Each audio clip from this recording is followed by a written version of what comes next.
کہ مجید امجد کی مشاہدے والی قوت نے بھی ان کے بلند تخیل اور زمانہ شناسی نے ان کی شاعری کی انفرادیت کو اجاگر کیا ہے۔ ذرا دیکھیں کیا کہتے ہیں اس کے بعد والی سطور میں۔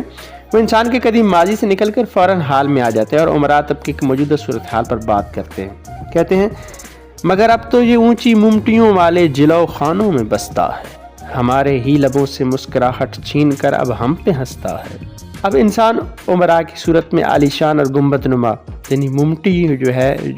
عمارت کے اوپر جو گنبد بنا ہوتا ہے، گنبد نما عمارت ہوتی ہیں، وہ عالیشان اور گنبد نما عمارتوں میں رہتا ہے، ان میں رہائش پذیر ہے۔ جلو خانہ یعنی جہاں پہ ملاقات کی جاتی ہے، ملاقات خانے، تو عالیشان ملاقات گاہوں میں رہتا ہے۔ لیکن اب انسان آمر ہے، ظالم ہے، غاصب ہے، غرباء پر ظلم و ستم کرتا ہے، ان کا استحصال کرتا ہے، اور اس نے غریبوں سے مسکراہٹ چھین لی ہے اور غریبوں کی بے بسی پر ان کا مذاق بھی اڑاتا ہے۔ اس کے بعد اپنے احساس سے محرومی اور امراء کی قدرت، طاقت اور اختیار کی وسعت کو بیان کرتے ہیں۔ کہتے ہیں خدا اس کا، خدائی اس کی، ہر شے اس کی، ہم کیا ہیں، چمکتی موٹروں سے اڑنے والی دھول کا ناچیز ذرہ ہے۔ یہاں وہ فلسفہ جبر کے تحت انسانی اختیار کو خدائی مرضی سے جوڑ دیتے کہ وہ خدا بھی اس کا ہے۔ جب خدا کا نائب ہے تو خدا اس کا ٹھہرا، خدائی اس کی ہے۔ انسانوں میں ایک طبقے کو اتنے اختیارات دے دیے ہیں کہ اب وہ خدا بن بیٹھا ہے اور ان اختیارات کو ہی خدائی سمجھتا ہے، اور اس کے مقابلے میں ایک طبقہ غرباء کا ہے، وہ اپنے آپ کو ان کے مقابلے میں کچھ نہیں سمجھتے اور ان کی عالیشان گاڑیوں کے پہیوں سے اڑنے والے دھول کا ایک ناچیز ذرہ ہیں کہ جس کی کوئی اہمیت نہیں ہوتی۔ مجید امجد خود کو بھی محروم و مغلوب طبقے میں شمار کرتے ہیں اور کہتے ہیں کہ ہماری ہی طرح جو پائمال سطوت میری و شاہی ہیں، لکھو کھا آب دیدہ پا پیادہ دل زدہ و ماندہ راہی ہیں، وہ استحصال زدہ غرباء کا طبقہ ہماری طرح ہی امراء کے شاہانہ رو بدبدبہ سطوت میری و شاہی، شاہانہ رو بدبدبہ جاہ و جلال کے راستے میں پامال شدہ ہیں، پاؤں میں کچلے گئے ہیں، اور یہ انگنت لاکھوں کی تعداد میں، یعنی لکھو کھا آبدیدہ آنکھوں میں آنسو لیے ہوئے، پا پیادہ ہیں، پیدل چلنے والے ہیں، دل زدہ ہیں، دکھی دل والے ہیں، وا ماندہ ہیں، پیچھے رہ جانے والے، پسماندہ راہی ہیں، جو بڑی حسرتوں سے گاڑیوں کو چلتا ہوا دیکھتے ہیں۔ لیکن مزے کی بات یہ ہے کہ ان کی نظموں میں رجائیت کا پہلو بھی بہت نمایاں نظر آتا ہے۔ مجید امجد اس ہمت شکن استحصال کے بیان کے بعد قاری کو نا امیدی کی طرف نہیں جانے دیتے اور اس امید کے دامن سے وابستہ رکھنا چاہتے ہیں۔ کہتے ہیں جنہیں نظروں سے گم ہوتے ہوئے رستوں کی گم پیمال لکیروں میں دکھائی دے رہی ہیں آنے والی منزلوں کی دھندلی تصویریں، کہ جو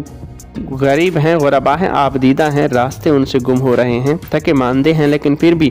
ان کی نظروں میں ہمت ہارنے کی بجائے آنے والی منزلوں کی دھندلی تصویریں دیکھی جا سکتی ہیں، جنہیں وہ سنبھالے ہوئے ایک امید پر آگے بڑھ رہے ہیں کہ کسی دن منزل پر جا کر رکیں گے۔ مجید امجد کا قاری ذہن میں آنے والے دنوں میں خوشحالی کی امید جگاتے ہوئے کہتے ہیں کہ ضرور ایک روز بدلے گا نظام قسمت آدم، بسے گی ایک نئی دنیا، سجے گا ایک نیا عالم، شبستان میں نئی شمعیں، گلستان میں نیا موسم۔ تو یہ 3 مصرے ہیں،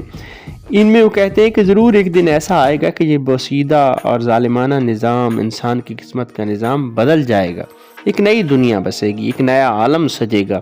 اندھیروں سے اٹے غرباء کے گھروں کی خوابگاہوں میں بھی نئی شمعیں روشن ہوں گی، وہاں بھی روشنیاں ہوں گی، اور ان کے خزاں زدہ گلستان میں بھی نیا موسم آئے۔